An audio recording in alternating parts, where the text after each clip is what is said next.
6 hours prior to outbreak. I woke up in my bathroom, startled. I had nodded off while pooping. Long goddamn day. 3 in the morning now. I tried to call John, got his voicemail, which was typical. John had set up his life perfectly so that he could get in touch with me anytime he needed something, but all of my calls to him were carefully screened. Everything always on his terms. I stumbled through the house, knowing that going to bed while it was still dark was out of the question, but at a loss as to what to do otherwise. The laptop was still on the bed, so I went to CNN's website and found the video clip of the report with the security camera footage. The walking shadow floating down the hall. 3 other people visible in the frame, none looking at the shadow or reacting in any way, just as Frankie didn't react when the alien bug thing was right in front of him. Invisible. I moved the slider on the website's video player back and forth. Rewind, play. Rewind, play. A black ghost floating down a hospital hallway, and nobody notices. Forget it. This is ridiculous. I closed the laptop. I threw on a jacket and stuffed the flashlight and one flare in an inside pocket. By the time I got to the front door, Molly was at my knee, wagging her tail, sensing adventure. Together, we strode into the night. We walked 6 blocks to the late-night burrito stand. I leaned against a wall and ate from a wad of aluminum foil, occasionally grabbing chunks of chorizo and tossing them to Molly, who hurriedly swallowed each so she could immediately beg for another. There was a bottle of Red Mountain Dew at my feet. I glanced at my watch. Still more than 3 hours to kill until sunrise. I wrapped up the remaining half burrito and tossed it into the trash can. Molly watched this act of wastefulness with an expression like she had just seen her entire family die in a fire. I mopped orange grease off my hands with a half-dozen napkins. At this hour, there were 5 other people eating at the tables in front of the burrito window. This establishment's entire business model was catching the drunks who were pushed out of the bars when they closed at 2. There was a pair of couples that looked college age, all 4 of them drunk off their asses, celebrating the fact that they would be young and pretty forever and ever. Then there was a short, fat guy off by himself in a biker jacket. I found his Harley behind him in the parking lot.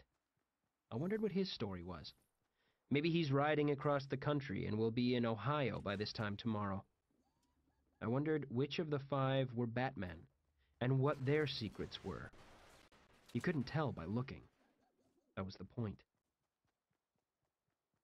Molly and I were shuffling back toward my house when I noticed there was a silver Porsche parked on my street. To say that was unusual is a ridiculous understatement. This was White Trash Lane. One house without a front door, another sealed shut with yellow police tape.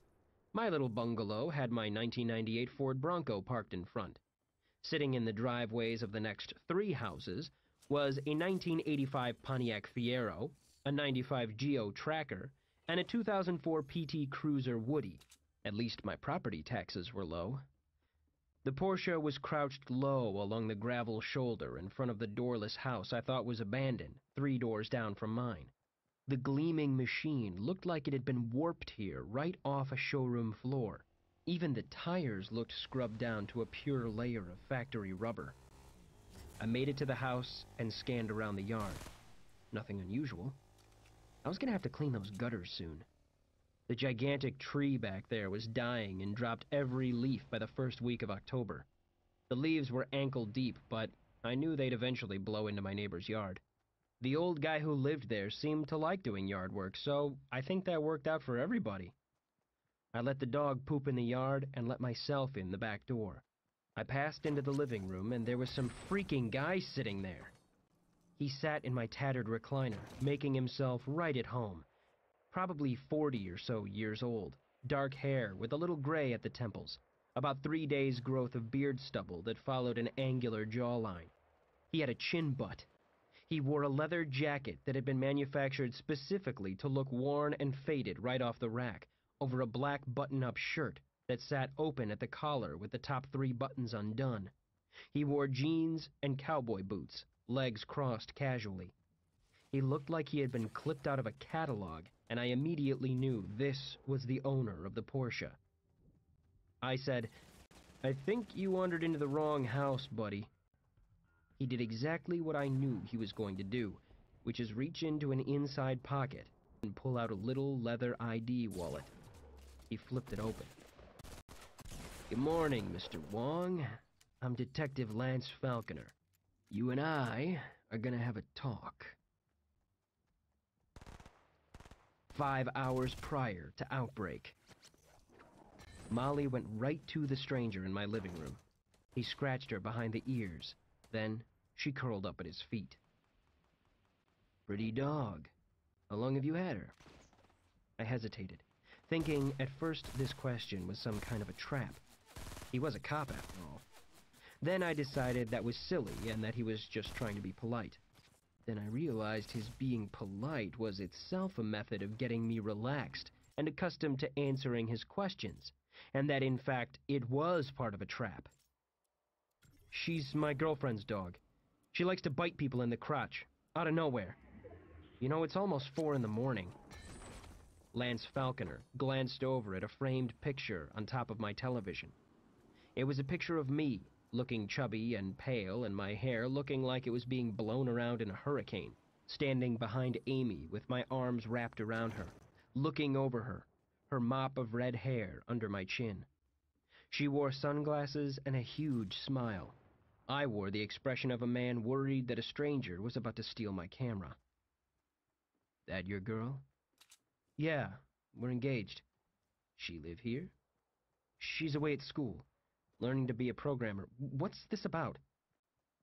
"Can I ask what happened to her hand?" The guy was good. Amy's normal right hand was visible in the picture, holding a $5 stuffed elephant she had won at a carnival game using only $36 worth of tickets. Her left arm hung down almost out of frame, but if you were observant, down at the very edge of the photo, you could see a little sliver of blue sky where the arm ended at the wrist. She lost it in a car accident years ago. "Did you go to see her? Is that where you've been tonight?" "No." "Where'd you go?" "Burrito stand." "What did you do, break in?" "Door was unlocked. I had reason to think you had been the victim of a violent crime, so I let myself in." "I'm pretty sure you can't do that, detective." "I'll give you a phone number where you can call to complain. I have my own entry on the voicemail tree. Your friend had some concern that maybe Frankie Burgess had come after you. You know, the guy who attacked 20 people at the hospital yesterday. Then I asked the local cops if anybody